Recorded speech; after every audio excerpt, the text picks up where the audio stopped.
Então vamos à palavra de hoje. Vamos abrir a palavra em Romanos, capítulo de número 1. Nós estamos naquela série de pregações e meditações da carta de Paulo aos Romanos.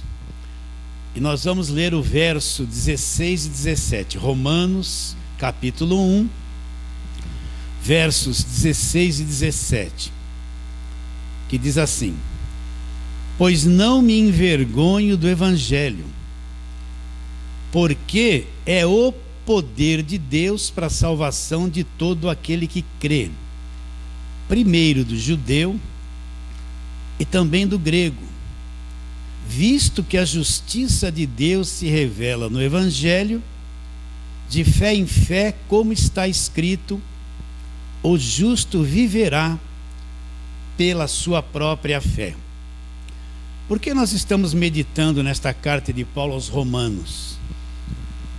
Para mim ter clareza sobre aquilo que é o Evangelho, ter uma compreensão clara sobre o que é o Evangelho, eu preciso conhecer a carta de Paulo aos Romanos, porque Paulo, ele, através desta carta, ele expõe aquilo que é Evangelho.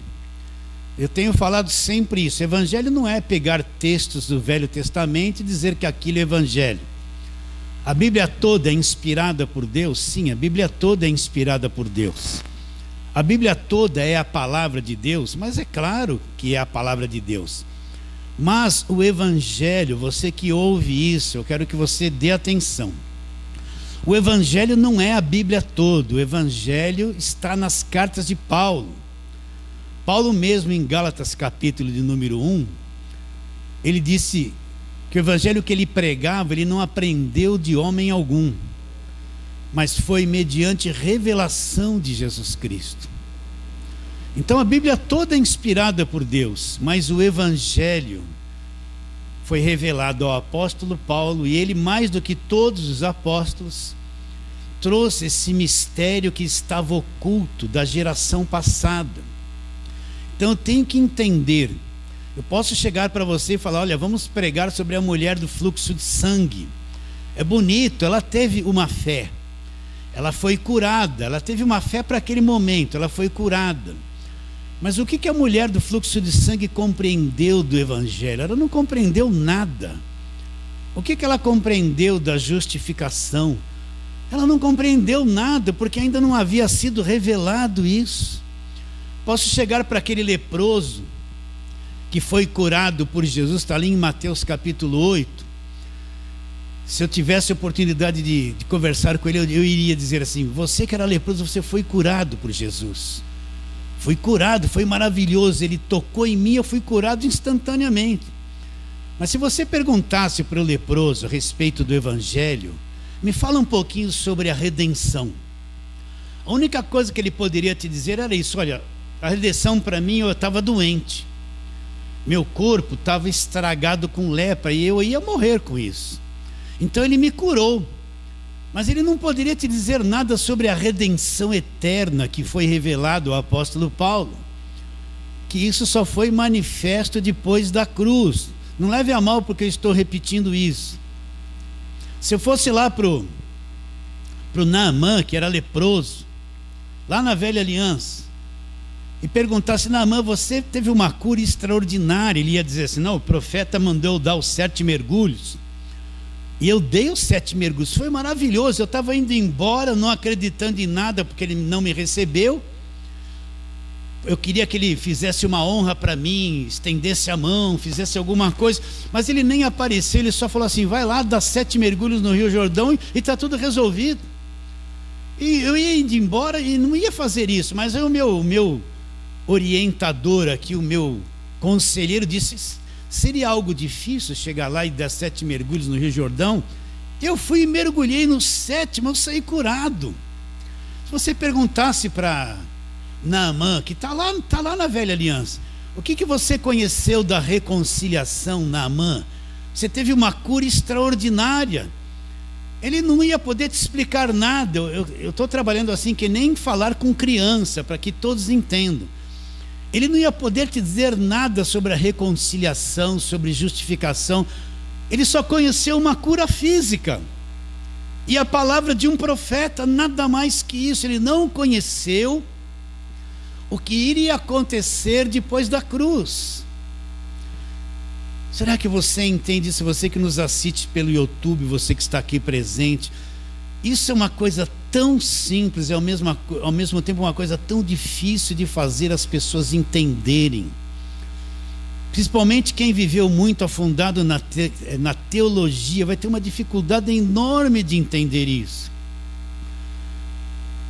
Mas o Evangelho é revelado depois da cruz. Então, por isso que nós estamos trabalhando nesta carta de Paulo aos Romanos, porque Paulo vai fazer uma exposição até o capítulo de número 9 e 10, ele vai fazer uma exposição daquilo que é Evangelho. Daquilo que é Evangelho. Então nós lemos aqui, vou ler de novo os mesmos versos. Pois não me envergonho do Evangelho. Pregamos isso na penúltima live. Nós explicamos que Paulo estava rodeado de inimigos que eram contra ele, e ele não se envergonhava de estar sozinho diante de uma grande adversidade, não se envergonhava do Evangelho. Depois ele diz, porque o Evangelho é o poder de Deus para a salvação de todo aquele que crê. Primeiro do judeu e também do grego. Agora ele diz uma coisa interessante que se revela no Evangelho. Visto que a justiça de Deus se revela no Evangelho de fé em fé, como está escrito, o justo viverá por sua própria fé, ou por meio da fé, ou por fé. Então vamos trabalhar um pouquinho, para nós entendermos o que Paulo tem em mente. Nós vamos ficar várias lives nesses dois versos. Mas o que Paulo tem em mente quando ele fala que não se envergonha do Evangelho? Paulo sabe que a velha aliança se cumpriu na cruz. Paulo conhece todos os textos do Velho Testamento que apontava para um futuro que falava quando Cristo viria e que se cumpriu na cruz. Paulo sabe de tudo isso. Quando Paulo fala não me envergonho do Evangelho, ele sabe que o Evangelho começa da cruz para frente, e o Evangelho tem como fator principal o Cristo crucificado e aquilo que ele fez na cruz. Então vou dar a mesma ilustração que eu tenho dado sempre. É como montar o quebra-cabeça. Qual é a parte principal do quebra-cabeça? A parte principal é o centro do início da montagem. É Cristo crucificado e a obra da cruz. É a peça principal que você vai pôr no meio da imagem. E agora você vai começar a juntar todas as verdades que o Evangelho mostra. Você vai encontrar uma peça aqui e vai moldando ela no Cristo crucificado. A primeira peça é Cristo crucificado, a obra da cruz. E depois você vai encaixando todas as demais peças. Você vai trazer a justificação, a redenção, a filiação, herdeiros de Deus, a reconciliação, o selo do Espírito Santo. E você vai trabalhando e construindo em volta da pedra principal, da parte principal, que é o Cristo crucificado. Aí você vai trabalhando nas cartas de Paulo, vai montando tudo ao redor da peça principal. E depois de um tempo você vai ter uma visão do que é Evangelho. Quem não foi construído por dentro com esse conhecimento, olha, isso é sério que eu estou dizendo. Quem não foi construído por dentro, lá no Espírito, com esse conhecimento, não entende que é Evangelho. Ele faz uma mistura do Velho Testamento com o Novo. Para ele, essa mistura de lei e graça é o que ele vive. Aquele que não foi construído, não foi ensinado lá dentro sobre esse assunto, esse leitinho que nós estamos pregando, esse arroz com feijão, sinto em dizer, ele não vai ter nem certeza de salvação. Ele nem sabe que foi liberto do império das trevas. Ele vai participar de campanha de libertação, ele vai subir no monte, descer do monte, fazer voto, fazer sacrifício. Quem não foi construído por dentro com essa verdade, ele não sabe ainda o que é Evangelho. Ele pensa que Evangelho é tudo que se fala de Jesus. É Velho e Novo Testamento misturado. Por isso a importância, meus irmãos, quando eu falo isso, eu tenho uma convicção profunda aqui no meu coração, apesar de nada ser, e eu sei, e isso leva tempo, até uma pessoa ter a mente renovada, com o conhecimento do Evangelho não é coisa de uma semana, de um dia, é coisa de anos. E eu ainda encontro pessoas nos dias presentes que ouviram isso há anos e ainda não entenderam, ainda voltaram para trás, voltaram para as velhas pregações, voltaram para aquilo que ainda não é Evangelho. Então, enquanto isso não for construído dentro de nós com a verdade, a pessoa vai ter muita incerteza, muita insegurança, ela vai estar preocupada com o tempo do fim, ela está assim: Jesus vai voltar, Jesus não vai voltar, meu Deus, é o tempo do fim, a marca da besta, o que está acontecendo? Olha a Covid, ela vai estar numa pane na cabeça dela, com medo de um monte de coisa, porque ela não sabe que nós já somos salvos. E o verdadeiro salvo não tem que se preocupar com a volta de Jesus, porque está garantido que ele é salvo, ele já é salvo. Ele não vai ser deixado para trás. Ele pode estar assistindo aquele filme, deixado para trás, aí aquele filme vai aparecer, aquele monte de crente da igreja, mas tinha alguns que eram sério, verdadeiros, e outros que não eram, e aqueles que não eram não levavam muito a coisa séria, e ficou um monte de gente para trás, e os verdadeiros foram embora. Ele não tem que se preocupar com isso, porque ele já é salvo, ele já passou da morte para a vida. Ele não tem que se preocupar com Apocalipse. Apocalipse não é Evangelho. Apocalipse não é o Evangelho da graça de Deus. Ele não tem que se preocupar com medo daquilo.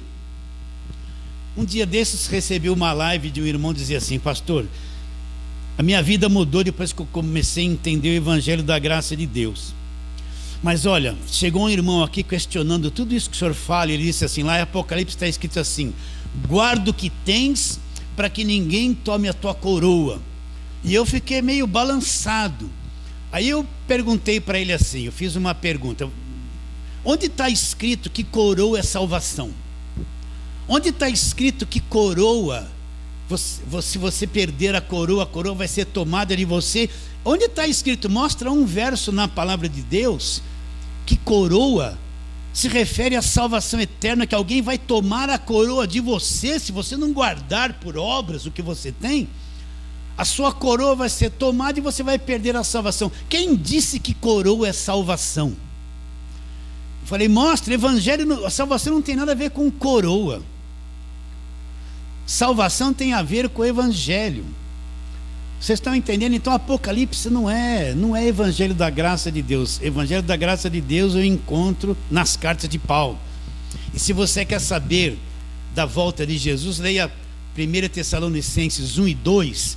Ali ele vai falar sobre arrebatamento da igreja. Nós, os salvos, seremos arrebatados. Os salvos. Entende o que eu estou dizendo ou não? Não temos que temer, viver nessa paranoia. Para nós, o que está acontecendo é maior alegria. Para nós, a dificuldade do tempo do fim é motivo de regozijo. Para nós que conhecemos o Evangelho da graça de Deus, esses acontecimentos finais é alegria. Por quê? Porque a nossa redenção deste corpo está próxima. Você tem que se alegrar, não temer. E quem é salvo vai saber como suportar as coisas difíceis do tempo do fim. Vai saber porque ele é selado com o Espírito Santo da promessa. Ele é um salvo. Cristo habita nele através do Espírito Santo. Será que vocês entendem isso? Então, coroa não é salvação. Mas quem não entende o Evangelho está lá aterrorizado pelo apocalipse dos nossos dias. Mas vamos lá, Paulo fala que o Evangelho é o poder de Deus. Então eu tenho que ter clareza sobre as coisas que se cumpriram. Eu tenho que ter clareza sobre a mutação, a mudança da velha aliança para a nova aliança. Eu tenho que ter clareza que uma coisa terminou e outra começou. Eu tenho que ter clareza que a velha aliança acaba na cruz. Você que é da igreja não precisa ouvir muito isso, mas tem centenas na internet que precisam ouvir isso diariamente. Eu tenho que ter clareza que a velha aliança acabou na cruz e uma nova aliança começa depois da cruz. Para mim ter clareza sobre isso, eu tenho que compreender as coisas que se cumpriram. Então, vamos para a palavra de Deus, vamos lá, Lucas capítulo de número 24. Lucas capítulo de número 24, para te explicar o que Paulo está dizendo. O Evangelho é o poder de Deus para a salvação de todo aquele que acredita. Então vamos ler versos 44 e 45. Lucas 24, 44 e 45. Esse capítulo está falando daqueles discípulos no caminho de Emaús. Jesus apareceu para eles, Jesus não foi reconhecido com eles, aquele acontecimento todo. Mas no versículo 44, Jesus diz assim: a seguir, Jesus lhes disse: são estas palavras que eu vos falei estando ainda convosco. Isso antes da cruz. Importava que se cumprisse, olha, preste muito atenção, isso aqui é uma chave. São essas palavras que eu vos falei estando ainda convosco. Importava que se cumprisse tudo que de mim está escrito. Aonde? Olha a velha aliança aqui, ó. Na lei de Moisés. Então tudo que a lei, todos aqueles rituais da lei, tudo aquilo que apontava para Cristo, referente à lei, se cumpriu.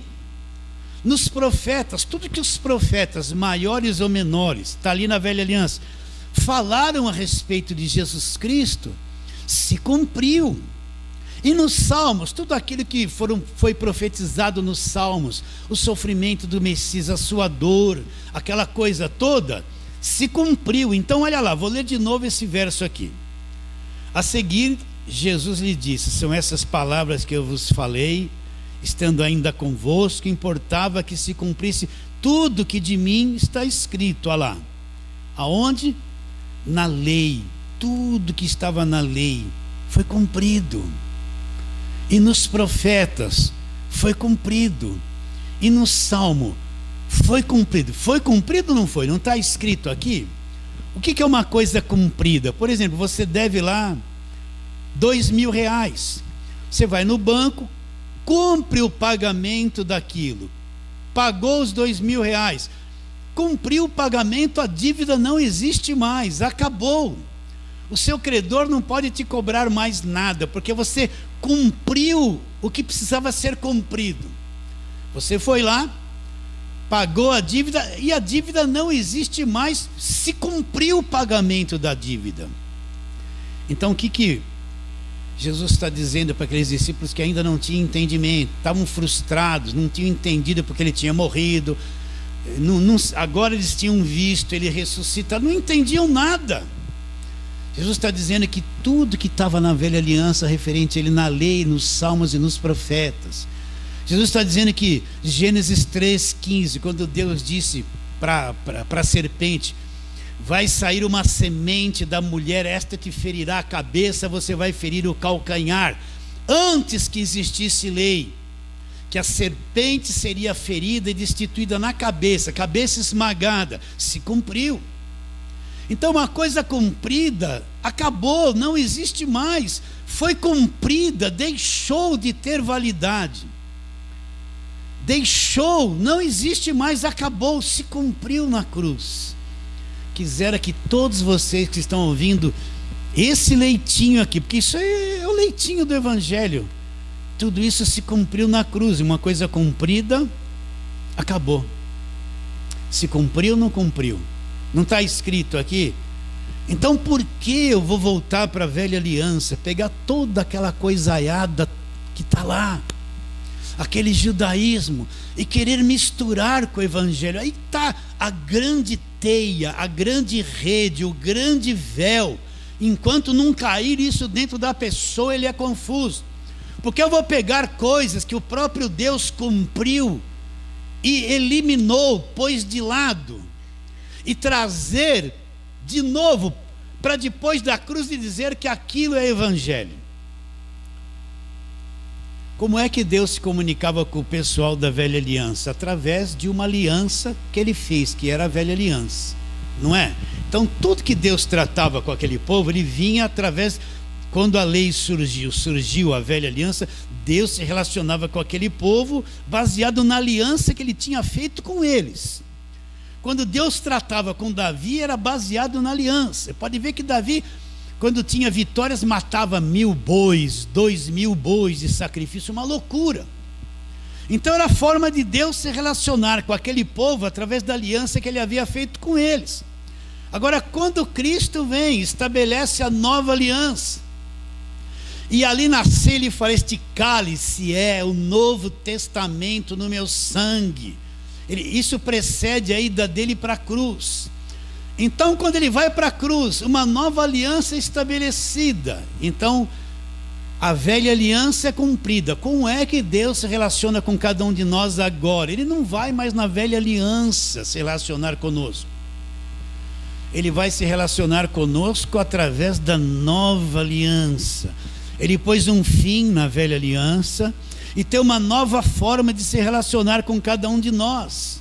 Como que ele se relaciona com cada um de nós? Através da nova aliança, através do sangue de Jesus Cristo. Mudou a aliança, mudou a forma de Deus se relacionar com cada um de nós.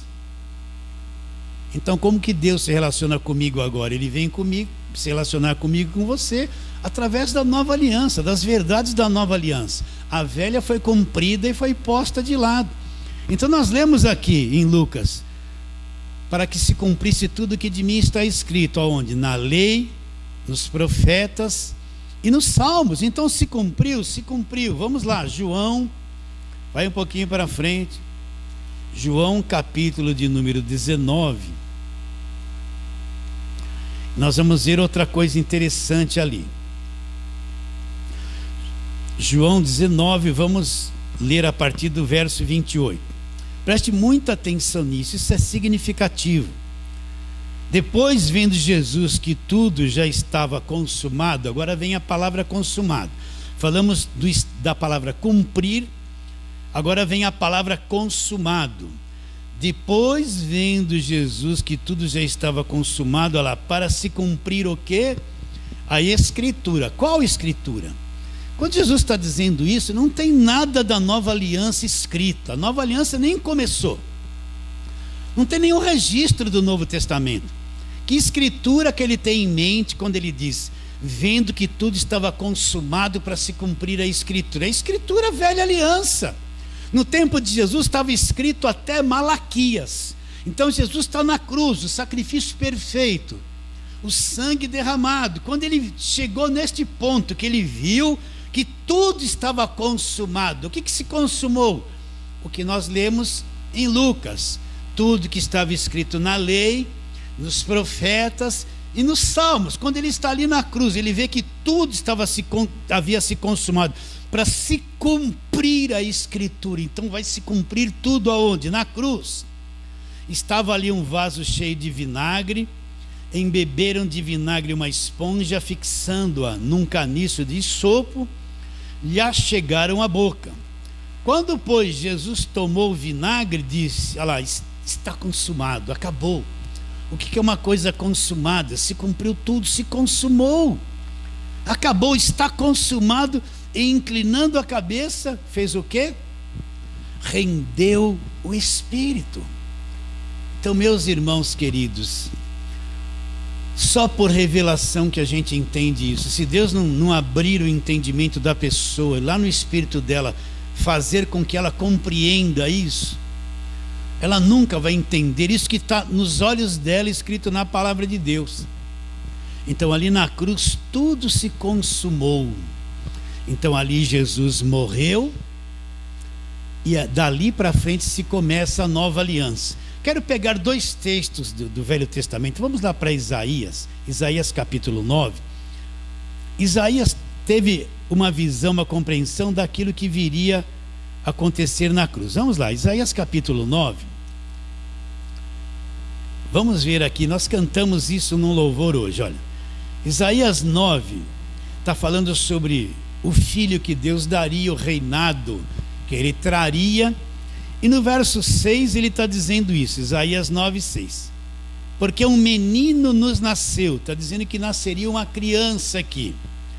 Um filho se nos deu. O governo está sobre os seus ombros.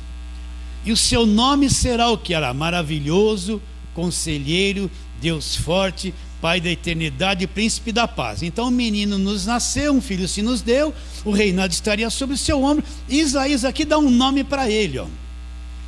Olha lá, maravilhoso, conselheiro, Deus forte, Pai da eternidade, príncipe da paz. Isso foi o que Isaías compreendeu. Agora, quando Jesus nasce, esse nome não é dado a ele. Eu quero que você entenda a diferença. Jesus Cristo é maravilhoso, é. Ele é conselheiro, é. Ele é Deus forte, é. Ele é Pai da eternidade, é. Ele é príncipe da paz, é. Mas não é esse o nome dele. Não é esse o nome que foi dado para ele na nova aliança. Vamos lá. Lucas capítulo de número 1, volta lá. Lucas capítulo de número 1. O anjo está conversando com Maria, vem trazer a revelação para ela que ela vai engravidar. O ente querido que vai nascer dela será chamado Filho de Deus. Ela tem dúvidas porque ela não sabe como isso vai acontecer, mas nessa instrução do anjo, no verso 30, o que ele diz? Mas o anjo lhe disse: Maria, não temas, porque achaste graça diante de Deus. Eis que conceberás e darás à luz um filho, a quem chamarás pelo nome do quê? De Jesus. Então Isaías teve aquela, antes da cruz, olha, ele será maravilhoso, conselheiro, Pai da eternidade, mas ele não enxergou nada, que o nome daquele menino que ele profetizou que viria, seria Jesus. Qual é o nome que foi dado a ele depois da cruz, quando ele nasceu? Não, isso antes da cruz. Foi chamado Jesus, não foi chamado aqui conselheiro. Aquilo eram os seus atributos, aquilo que ele era. Agora vem a nova compreensão da nova aliança. O que diz lá em Filipenses? Pelo que Deus exaltou sobremaneira e lhe deu o nome que está acima de todo nome, para que diante do nome de Jesus Cristo se dobre todos os joelhos nos céus, na terra e debaixo da terra, e toda língua confesse que Jesus Cristo é o Senhor.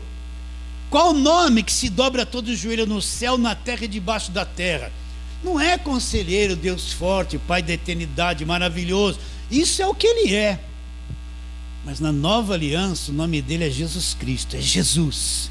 Esse é o nome reconhecido nos três níveis: céus, terra e debaixo da terra. Então, repare bem, Isaías teve a visão que o menino viria. Eu quero que você entenda o que se cumpriu.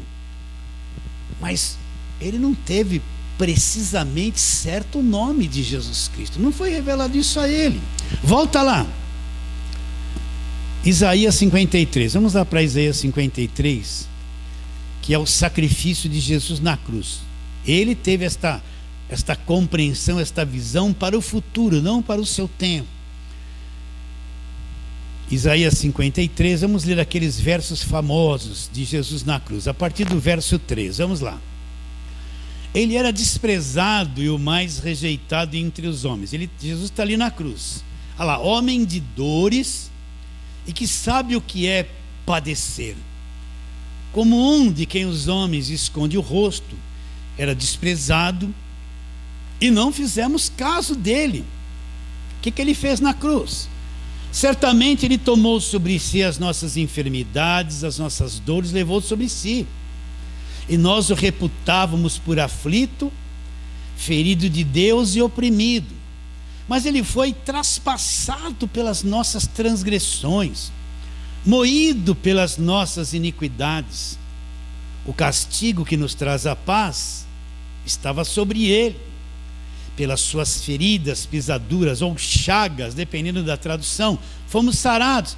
Todos nós andávamos desgarrados como ovelhas, cada um se desviava pelo caminho, mas o Senhor fez cair sobre ele, até aí, era bom ler tudo, mas até aí está bom, a iniquidade de todos nós. Quer revelação profunda que Isaías teve? Mas se você for ler o capítulo todo, você vai ver que Isaías parou aí. Isaías não falou nada do que viria depois. Isaías não falou nada da revelação do evangelho da graça de Deus. Não falou nada da justificação, redenção. Ele viu a cruz, ele parou ali, mas ele não ultrapassou o que viria depois da cruz. Ele parou por aí. Ele teve revelação? Teve. Mas o que ele compreendeu do evangelho da graça de Deus? Não havia sido revelado ainda. Vocês estão entendendo, meus irmãos? Então, isso aqui, Isaías 53, é uma daquelas coisas que Jesus Cristo disse: olha, se cumprisse tudo que de mim está escrito na lei, olha lá, nos profetas, se cumpriu, e nos salmos. Por quê? Isaías não teve uma visão clara do que viria depois daquilo, porque se ele tivesse, ele escreveria aqui. Então todas essas coisas se cumpriram.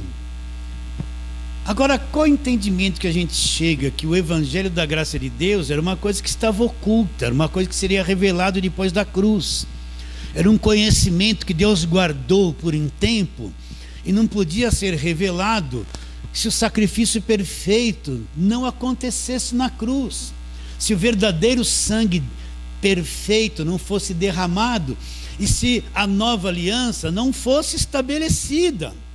Era uma coisa que estava oculta, que a maior parte do povo do Velho Testamento não compreendeu. A maior parte daquelas pessoas que creram, que entenderam que um dia ele viria, Abraão que teve a promessa: em ti serão abençoados todos os povos da terra, Abraão parou nisso aí. Depois Paulo vai explicar que a bênção não viria através da nação toda do povo judeu. Paulo vai explicar em Gálatas que a bênção viria através de um descendente, e esse descendente era Cristo. Que a forma que Deus abençoaria todas as famílias da terra seria através de Cristo na revelação do Evangelho da graça de Deus. Você entende isso? Então vamos para completar isso que nós estamos falando. Colossenses, olha lá. Vamos lá, nova aliança depois da cruz. Colossenses. Isso é muito sério que eu estou te dizendo. Olha, eu sou um homem de 64 anos, gente. Eu não estou começando no Evangelho agora. Eu não estou aqui querendo te atrair para mim, para que você goste de mim, para que você venha para... A igreja não é minha, mas a turma fala assim, a minha igreja, né? Não, eu não tenho nenhum interesse nisso. O interesse que eu tenho é que você compreenda o que eu tenho compreendido pela graça de Deus. Isso queima no meu coração, eu preciso falar isso direto. Então, Colossenses capítulo de número 1, estou chegando lá, né? Estou só com a mão esquerda aqui. Colossenses capítulo de número 1, nós vamos ler ali algo interessantíssimo a partir do verso 24. Então, Colossenses 1, 24. Agora preste muita atenção nisso que nós vamos ler. Paulo vai falar um mistério que esteve oculto das gerações passadas, que eles não entenderam. Então, vamos ler o 24 em diante. Agora me regozijo nos meus sofrimentos por vós, e preencho o que resta das aflições de Cristo na minha carne, a favor do seu corpo, que é a igreja, da qual me tornei ministro, de acordo com a dispensação da parte de Deus que me foi confiada, a vosso favor, para dar pleno cumprimento à palavra de Deus. Agora presta atenção nisso. O mistério que estiver oculto dos séculos e das gerações, agora todavia se manifestou a quem? Aos seus santos. Então olha aqui, ó. Um mistério que esteve oculto. Oculto de quem? Então Paulo olha para o passado. Paulo olha para Abraão, Paulo olha para Elias, Paulo olha para Davi, para Salomão, e diz assim: o mistério esteve oculto dos séculos e das gerações passadas. Eles foram pessoas de Deus, creram em Deus, conforme o entendimento que eles tiveram revelado naquele tempo. Mas isso que eu vou falar para vocês era uma coisa que esteve oculto, eles não enxergaram. Aquelas gerações passadas não entenderam isso, não viram isso, porque precisava o sacrifício perfeito para depois Deus revelar esta coisa que estava oculta. Não está escrito aqui, então vou ler com calma. O mistério, versículo 26, que esteve oculto. Oculto de quem? Olha lá. Oculto dos séculos e das gerações. Então, pastor, você poderia perguntar: aquelas gerações passadas, essa coisa esteve oculta deles? esteve oculta deles. Não sou eu que estou dizendo, Paulo está dizendo. Dos séculos e das gerações, aqueles séculos que se passaram, esteve oculto deles. As gerações que viveram nesses séculos, esteve oculto deles, sim.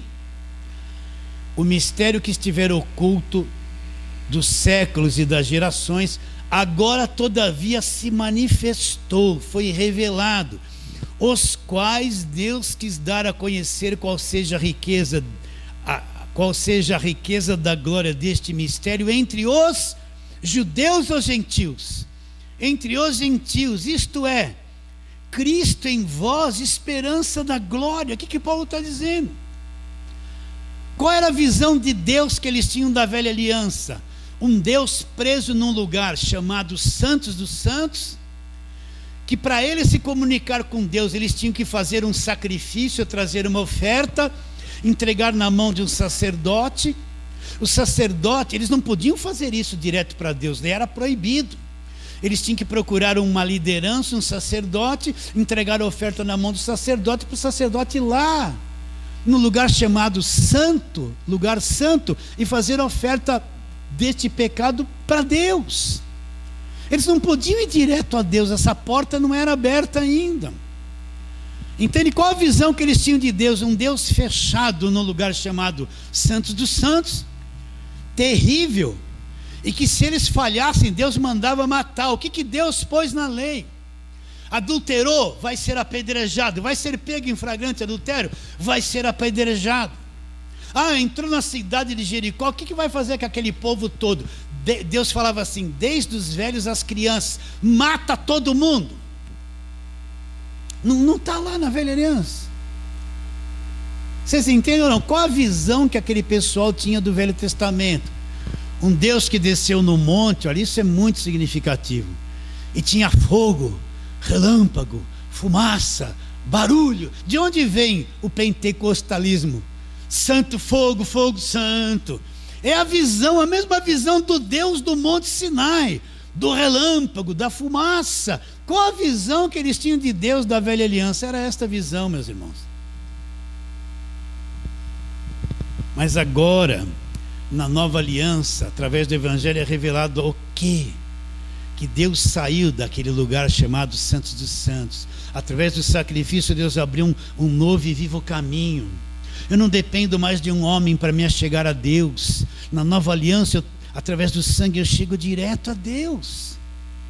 Direto a Deus, é a coisa mais gloriosa. O que eles entendiam de templo no Velho Testamento? Um templo de Salomão, que tinha lá os louvores, e tinha o lugar das ofertas, dos sacrifícios, e era o lugar, a casa de oração, né? Mas era uma ofensa alguns deles pensar que Deus um dia habitaria dentro deles, anularia o templo e faria deles o templo vivo de Deus. Quantas vezes quiseram apedrejar Jesus porque ele dizia assim, sou filho de Deus? Era uma ofensa, você se faz igual a Deus, vamos matá-lo, isso é uma blasfêmia. Eles não entendiam, porque eles tinham a visão falsa do Velho Testamento de Deus. Mas agora no Evangelho isso aqui é revelado, olha, presta atenção, vou ler de novo. Verso 27, os quais Deus quis dar a conhecer qual seja a riqueza da glória deste mistério. É um mistério entre os gentios, aqueles povos que não eram judeus, que não nasceram debaixo da lei, que não tinham nada a ver com o judaísmo. Isto é, Cristo em vós, a esperança da glória. Então Deus tem uma glória. Essa glória de Deus tinha uma esperança. Qual é a esperança? Olha a nova aliança. Que Cristo viria para dentro de nós. Na velha aliança, Deus fora das pessoas. Na nova aliança, Deus vem para dentro das pessoas. Deus vem habitar no espírito das pessoas. É totalmente diferente. Isso estava oculto da velha aliança. Mas na nova aliança, agora, a expectativa de Deus é ver Cristo em cada um de nós. Cristo em cada um de nós. Cristo habitando em cada um de nós. Deus fazendo morada, fazendo templo em cada um de nós. Olha o que Paulo fala. Nós vamos voltar aqui. Vai lá, primeira carta de Paulo aos Coríntios. Vamos lá, primeira carta de Paulo aos Coríntios. Isso é o evangelho, o que eu estou te pregando é o evangelho. Capítulo número 3. Só quero ler este verso aqui. Aliás, capítulo número 3. Olha o que ele diz no verso 16. Não sabeis, Coríntios, vocês não sabem que vocês são santuário de Deus. Olha aqui a nova aliança. Agora o lugar de adoração, o santuário de Deus, é dentro de cada um de nós. Nós somos os verdadeiros adoradores. Deus vem habitar dentro de cada um de nós. Então o santuário não é mais templo, não é mais construção, não é mais parede. Tudo mudou. Na nova aliança, uma coisa que estava oculto deles, oculta. Não sabeis que sois santuário de Deus, olha lá, e que o Espírito de Deus habita onde? Aonde é que habita o Espírito de Deus na nova aliança? Habita em cada um de nós. Nós somos o verdadeiro santuário de Deus. Deus veio para dentro de cada um de nós. Na velha aliança isso era uma blasfêmia. Mas na nova aliança, Deus vem habitar em cada um de nós. O Espírito de Deus habita em cada um de nós. O Espírito de Jesus Cristo habita em cada um de nós. Volta lá para Filipenses. Volta lá. Aliás, Colossenses. O mistério que esteve oculto. Oculto de quem? Eles não entenderam nada disso. Não entenderam nada disso na velha aliança. Eles chegaram até a cruz e pararam. Vou ler de novo. O mistério, Colossenses 1, 26. O mistério que esteve oculto dos séculos e das gerações, agora todavia se manifestou aos seus santos, os quais Deus quis dar a conhecer, qual seja a riqueza da glória deste mistério entre os gentios, isto é, Cristo em você, Deus em nós, esperança da glória. Deus tem uma glória e essa glória tinha uma esperança. Qual era? De ver Deus em cada um de nós.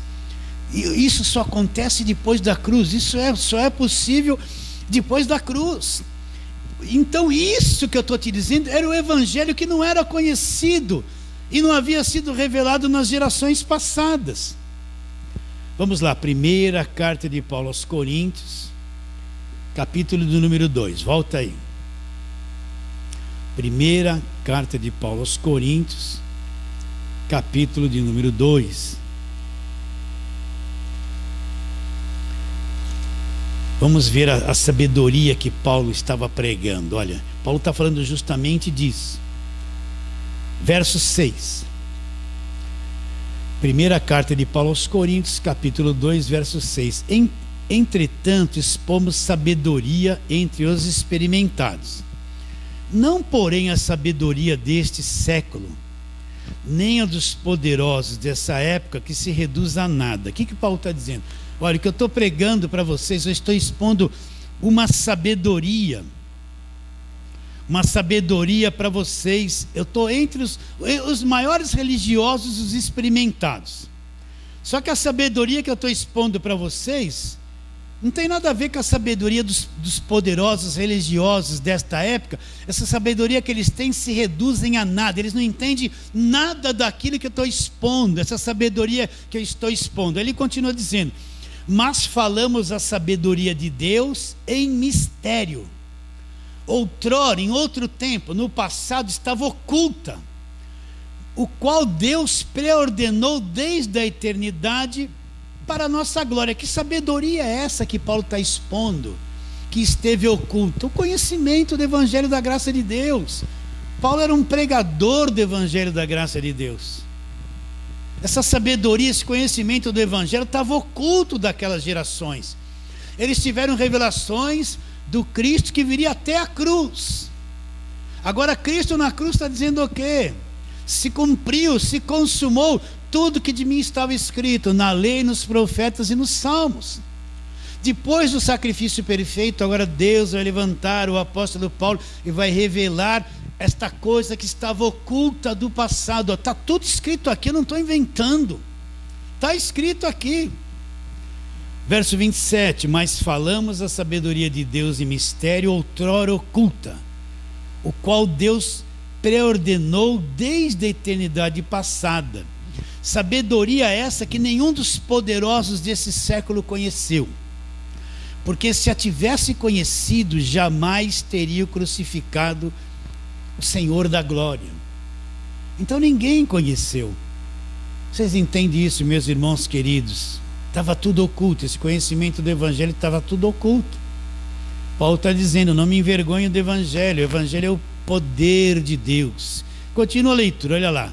Mas como está escrito, nem olhos viram, nem ouvidos ouviram, nem jamais penetrou no coração humano o que Deus tem preparado para aqueles que o amam. Então, Paulo, como você ficou sabendo? Lembra que Paulo disse, o Evangelho que eu aprendi, não aprendi de homem algum, mas foi mediante a revelação de Jesus Cristo. Paulo explica, verso 10, mas Deus nos revelou pelo Espírito. Olha, presta atenção no verso 9, vamos voltar um pouquinho, olha os nossos sentidos aqui, olhos, ouvidos, quando ele fala penetrou em coração humano, são as emoções humanas. Então ele está dizendo que olhos, ouvidos, emoções humanas não têm capacidade de captar essas coisas, nem penetrou no coração humano essas coisas que Paulo estava dizendo. Se não for por revelação, a pessoa nunca vai compreender esse leitinho que a gente prega. Agora ele fala no verso 10, mas Deus nos revelou pelo Espírito, porque o Espírito a todas as coisas perscruta, até mesmo as profundezas de Deus, porque qual dos homens sabe as coisas do homem, senão seu próprio Espírito que nele está? Assim também as coisas de Deus ninguém as conhece, senão o Espírito de Deus. Agora vem o ponto principal, verso 12. Ora, nós não temos recebido o Espírito do mundo, e sim o Espírito que vem de Deus. Para que eu recebo o Espírito que vem de Deus? Para que conheçamos o que por Deus nos foi dado, como? Pagando preço, fazendo voto, fazendo sacrifício, para que conheçamos o que por Deus nos foi dado gratuitamente. Então, na nova aliança, nós recebemos o Espírito que vem de Deus, para que conheçamos aquilo que o ouvido não conhece, as emoções não conseguem conhecer, o homem atraído pela vista não consegue conhecer, não penetrou em coração humano, é oculto, mas Deus revelou como? Pelo Espírito, para que conheçamos o que por Deus nos foi dado como? Aqui está, dado de graça. Pela graça sois salvos mediante a fé. Isto não vem de vós, é um dom de Deus, não vem de obras, para que ninguém se glorie. Tudo isso estava oculto, mas é através de Deus, Ele abre o entendimento, através do Espírito que nós recebemos. Então aí nós vamos conhecer o que por Deus nos foi dado como? Gratuitamente. Como que nos foi dado? Tudo isso estava oculto, essa sabedoria estava oculta dos séculos das gerações passadas. Vocês estão entendendo? Então, quando Paulo recebe a revelação, vamos lá, são versos que a gente ouve, lê sempre. Gálatas, vamos lá, Gálatas, capítulo de número 1. E nós vamos ler aquilo que sempre lemos. Primeiro ele diz, porventura, no verso 19, aliás, verso 10, Gálatas 1:10, isso é significativo. Porventura procuro eu agora o favor dos homens ou de Deus? Agora, olha aqui, ó. Ou procuro agradar a homens? Então, você vai entender isso. O Evangelho da graça de Deus não agrada a homens. O Evangelho da graça de Deus, quando pregado, ele revela o sistema religioso evangélico que escraviza. O Evangelho da graça de Deus, quando compreendido e pregado, ele expõe tudo que é as falsas doutrinas trazidas da velha aliança e tidas como o verdadeiro evangelho, sendo que é falso evangelho. O evangelho verdadeiro, quando pregado, ele expõe os falsos profetas, expõe uma igreja organizada que está fundada na velha aliança, expõe tudo isso. Quando eu compreendo o evangelho da graça de Deus, eu compreendo aquilo que não é evangelho, que se prega e se faz muito no meio da igreja evangélica. Por isso ele diz: porventura procuro eu o favor dos homens ou de Deus? Ou procuro agradar a homens? Se agradasse a homens, não poderia ser, não seria servo de Cristo. Faço-vos, porém, saber, irmãos, que o evangelho por mim anunciado não é segundo o homem. O evangelho que ele anunciava, nós vimos isso, como que ele aprendeu o mistério que esteve oculto dos séculos e das gerações. A sabedoria que eu estou expondo foi por revelação. O evangelho, faço-vos porém saber, irmãos, que o evangelho por mim anunciado não é segundo o homem. Está com paciência aí? Então alguém perguntaria: mas pastor, ele não foi lá procurar Pedro e falou: Pedro, me ensina aí sobre o evangelho? Não. Pastor, ele não foi lá procurar Tiago, já era apóstolo antes dele, falar assim: Tiago, me ensina aí sobre o evangelho? Não. Ele não foi procurar João, o apóstolo do amor, que na ceia reclinou a cabeça no peito de Jesus. Jesus falou: é esse que põe a mão comigo no prato, esse que vai trair, né?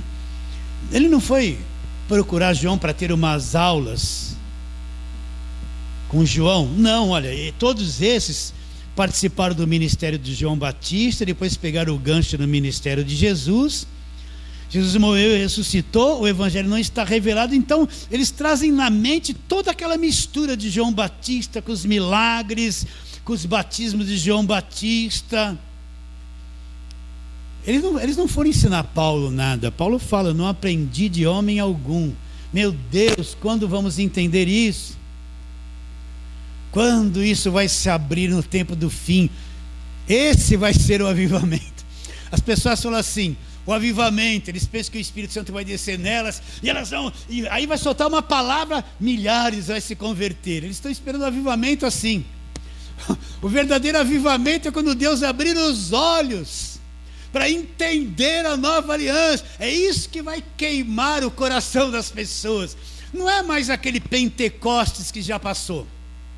É o entendimento da nova aliança, do que aconteceu na cruz. É o avivamento da cruz. É isso que é o avivamento que está para vir.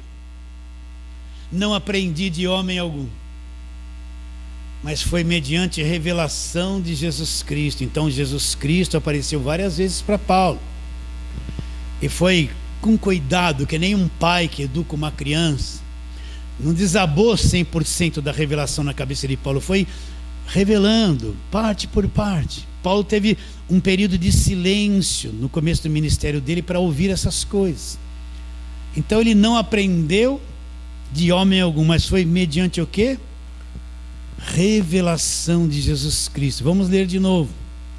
Faço-vos, porém, saber, irmãos, que o evangelho por mim anunciado não é segundo o homem, porque eu não aprendi. Olha o mistério que esteve oculto dos séculos e das gerações.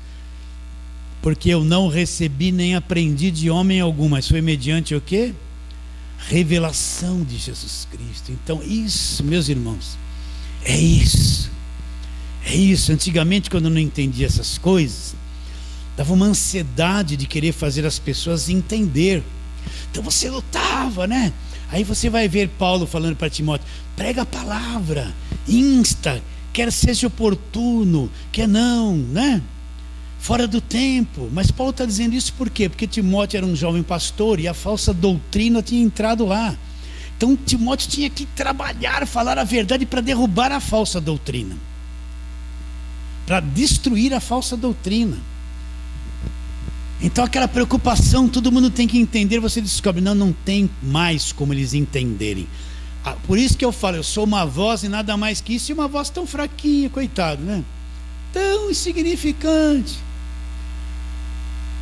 Mas foi mediante revelação de Jesus Cristo. Revelação de Jesus Cristo. Então é só por revelação que a pessoa vai entender essa conversa que nós estamos tendo. Não vem de homem. É só quando Deus abre o entendimento, Deus sabe a quem. É que nem uma árvore que produziu muito fruto. Eu tinha uma mangueira em casa, nem existe mais isso quando eu era criança. Ela era tão grande, tinha 10 metros de largura o terreno da casa do meu pai. E ela ficou tão grande, aquela mangueira, manga coquinho. Você gosta de manga coquinho? É a mais gostosa que tem. Só que tem muito fio, engancha no meio do dente, né? Mas é uma delícia. Aquela mangueira, eu lembro que estava cheia de fruto, mas estava tudo verde, tinha cada caixa enorme. Os galhos dela faziam até assim. Agora aquilo ia amadurecer. De vez em quando a gente olhava na ponta de uma manga, olha lá que ela já está ficando amarelinha, vamos catar que está amarela por dentro. Garoto com uma vontade louca para comer aquelas manguinhas. E o fruto ia amadurecendo aos poucos, não é? Quando o fruto estava maduro, era colhido. Então nós estamos semeando o Evangelho da Graça de Deus para todos os lados. A mangueira está aí, tudo verdinho, mas vai amadurecer. O fruto maduro vai aparecer. Quantas vezes bate um desânimo no coração? Eu não sou um super-homem. Eu não sou super-homem, não é? Ainda mais nessa época da pandemia. Fiquei com a igreja fechada há tanto tempo. Os meus companheiros de anos de amizade, todos desapareceram, deixaram a igreja. 70% foi embora da igreja. Eu não sei nem porquê. Não sei nem se estão falando bem ou mal de mim. Não quero nem saber mais. Não me interessam essas coisas, não é? Então, eu sei que o fruto maduro vai aparecer. Se não for aqui, vai para outro lugar. Entende? Mas ele aparece, a coisa está verde, mas que vai começar a pingar um fruto maduro aqui, um ali, outro aqui, outro lá, outro aqui. Vai aparecer. E a colheita é com Deus, não é comigo. Eu não estou nem preocupado em ver, mas eu sei que vai. Então, esse fruto maduro são aqueles que vão recebendo a palavra, e Deus vai revelando, são os chamados segundo o propósito de Deus, são os predestinados, são aqueles chamados que amam a Deus, é a lavoura de Deus, é a colheita de Deus, eles vão aparecer. Isso é indestrutível e infalível. Eu sei que isso vai acontecer. Você sabe disso também? Vai acontecer. Isso vai acontecer. A obra é de Deus. Então, não aprendi de homem algum. Uma vez, não deveria falar essas coisinhas, mas vou falar para você. Eu estava na sala de casa sozinho, não é? E eu fiz uma oração assim. Falei, Deus, abre meu entendimento, Deus. Eu não sei nada, não sei muitas coisas. Me abre o entendimento. Eu abri ali em Efésios capítulo 1 e falei assim, me concede espírito de sabedoria, de revelação. Abre o meu entendimento. Fiquei ali uma meia hora em silêncio, falando assim com Deus, porque eu não sou pessoa de ficar pedindo coisa para Deus. Eu sou uma pessoa conectada a Deus em silêncio, que quando eu vou orar, eu adoro Ele e fico quieto. Aí no meu espírito vai conversando com Ele. Ele me leva para caminhos que eu nem imaginava. Se eu fosse falar, não era o que ele queria ouvir, era o que eu queria falar. Então eu acordo bem cedinho e fico conectado com Deus, sabendo para que lado vou, qual verso. Às vezes eu falo, Senhor, eu acho que eu vou pregar isso. Aí Ele ilumina ali, não é nada disso. Tira isso da tua cabeça, isso é coisa da tua cabeça. Fala aquilo, não é? Então quando eu pedi para Deus assim, abre o entendimento, eu não sabia que estava orando. Eu não sabia. Depois, no decorrer dos anos, Ele foi abrindo. Eu aprendi isso. É só por revelação. Não aprendi de homem algum, mas foi por revelação. E depois de muitos anos, nós estamos começando agora a entender o Evangelho da Graça de Deus. E a coisa é extremamente profunda. Então vamos terminar onde nós começamos. Vamos lá. Romanos capítulo 1, lembrando a você que para mim entender claramente o Evangelho, eu tenho que conhecer a carta de Paulo aos Romanos. Por isso que nós estamos trabalhando nesta carta e pretendemos ficar esses primeiros 6 meses só falando sobre isso. Então, Romanos capítulo 1, verso 16 e 17. Pois não me envergonho do Evangelho. Por que, Paulo, você não se envergonha do Evangelho? Paulo está rodeado, a nação toda de judeus é contra ele. Falamos isso na live passada. Toda a liderança religiosa quer matar ele. Ele é tido como um falso pregador que quer destruir o judaísmo, quer destruir a nação dele, destruir a religião da nação dele. Está todo mundo enfurecido. Nós falamos que ele foi preso, ele apanhou, ele passou por um monte de coisa. Então ele está cercado de uma enorme adversidade, mas ele fala: não me envergonhe do Evangelho, porque o Evangelho é o quê? O poder de Deus. E ele continua: visto que a justiça de Deus se revela no Evangelho, e nós vamos falar isso, de fé em fé, não é uma coisa assim. O Evangelho da graça de Deus precisa ser aprendido. Esse fé em fé, eu sei um pouquinho hoje, aí eu vou estudando a palavra, vou ouvindo a pregação, aí eu vou entrando, eu vou saindo da circunferência do quebra-cabeça, eu vou tomando posse das outras verdades. Então a minha fé vai crescendo, eu vou tendo mais compreensão, eu vou evoluindo, a minha fé vai se tornando madura e destrutível, de fé em fé, como está escrito. Aí ele vai lá na velha aliança. Como é que o justo, aquele que recebeu a justiça de Deus, ele vai viver? Ele não vai viver pela fé do pastor, da missionária, do líder dele. Ele vai viver por meio daquilo que ele acredita. A tua vida vai ser a informação que você tem do Evangelho e aquilo que você acredita. Fala assim, amém. Então vamos terminando esta palavra por aqui, em nome de Jesus.